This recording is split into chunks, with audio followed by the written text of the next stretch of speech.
السلام علیکم ورحمۃ اللہ وبرکاتہ۔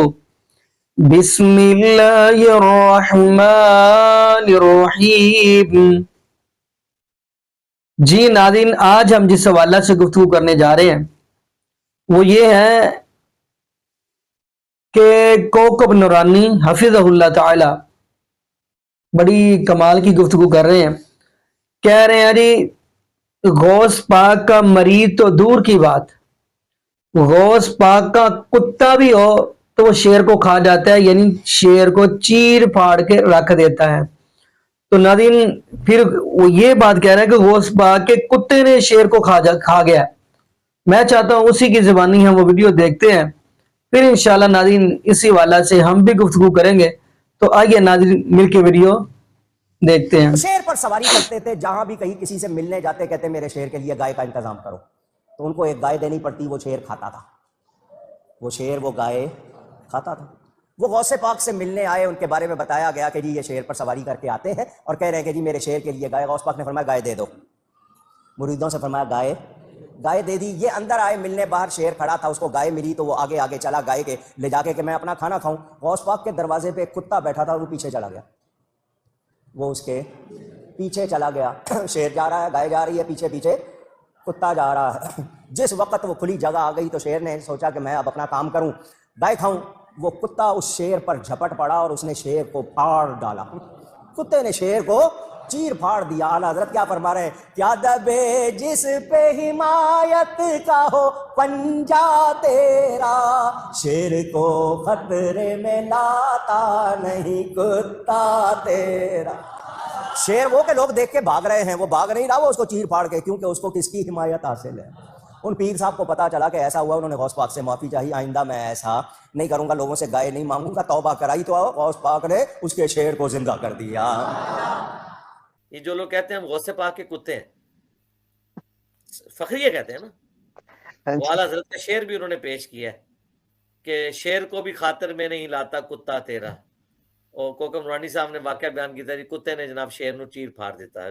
گورے نے سن لیا نا، انہوں نے کہنا یار یہ شیر جہاں شیر کا کوئی نکا جا بچہ ہونا ہے، تو کتا کوئی پتہ نہیں کوئی وڈے سائز کا ہونا ہے نہیں، لیکن وہ بھی نہیں کر سکتے کیونکہ وہ کہتے ہیں کہ وہ شیر ہو سی جو پوری گائے کھا جاتا سی، انج ہوتا ہے والا۔ تو یہ کہتے ہیں نہیں ہمیں فخر ہے، ہم غوث پاک کے کتوں کے کتے ہیں۔ میں تو غوث پاک کے قدموں کی خاک کا بھی غلام، خاک کی بھی خاک ہوں، ان کے کتوں کا کتا ہوں۔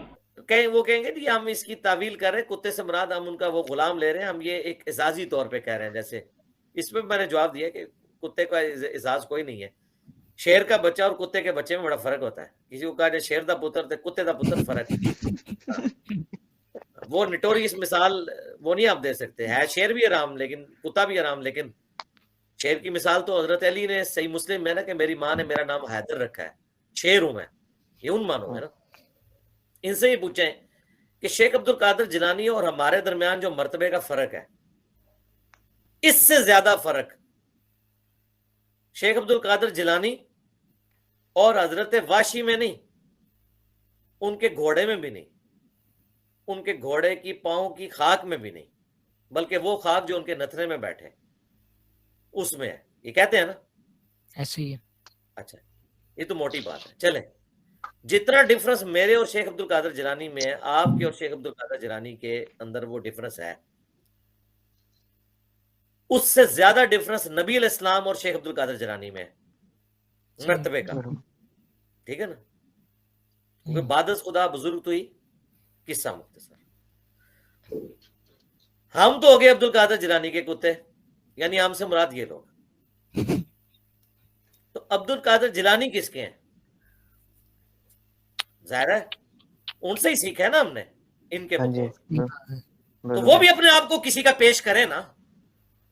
اگر میں کہتا ہوں کہ نہیں میں ایک حضرت علی کا غلام ہوں، تو حضرت علی بھی تو اپنا غلام کسی کو کہیں نا، تو وہ کہتے ہیں میں رسول اللہ کا غلام ہوں، تبھی چین اوپر تک جاتی ہے نا۔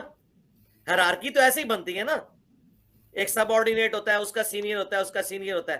یہ تو نہیں ہوتا کہ ایک کرنل کہتا ہے کہ نہیں میرے اوپر کوئی بھی نہیں ہے، اس کے اوپر بریگیڈیئر ہے، اس کے اوپر جو ہے وہ جنرلز آ جاتے ہیں۔ یہ تو نہیں ہو سکتا کہ ایک کیپٹن کہے کہ جی ناس نہیں تو میرے انڈر ہے لیکن میں کسی کے انڈر نہیں ہوں، تو اسے کہا جائے گا بھائی تیرے اور جنرل میں تو بہت زیادہ ڈفرنس ہے.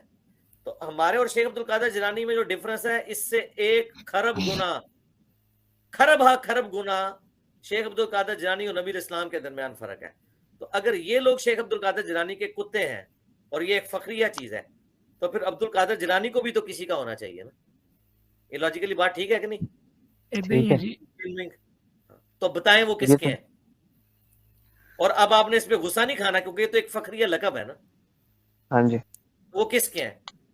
تو اس کے اوپر یہ سیکھ پاؤ جائے. تو ان کو کہ پھر یا کرو، تم لوگ انسان ہو گئے، اپنے آپ کو ایک بندے کا کتا بنائے ہوئے ہو، جبکہ تمہارا اور اس کا ڈفرنس بہت کم ہے. جس شخص کے ساتھ اس کا ڈفرنس ہے اس کو اس کا کتا ماننے کے لیے تیار نہیں ہو رہے ہو.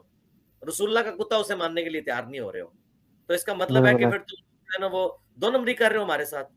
اور اگر تم کہیں ہم سے شرم کرتے ہوئے کہہ ہی دو کہ عبد القادر جیلانی ان کے ہیں، یہ ویسے نہیں کہیں گے، تو پھر ہم یہ پوچھیں گے کہ یہ حق آپ کو نہیں ہے کہ کسی کو کسی کا کتا ڈکلیئر کرو.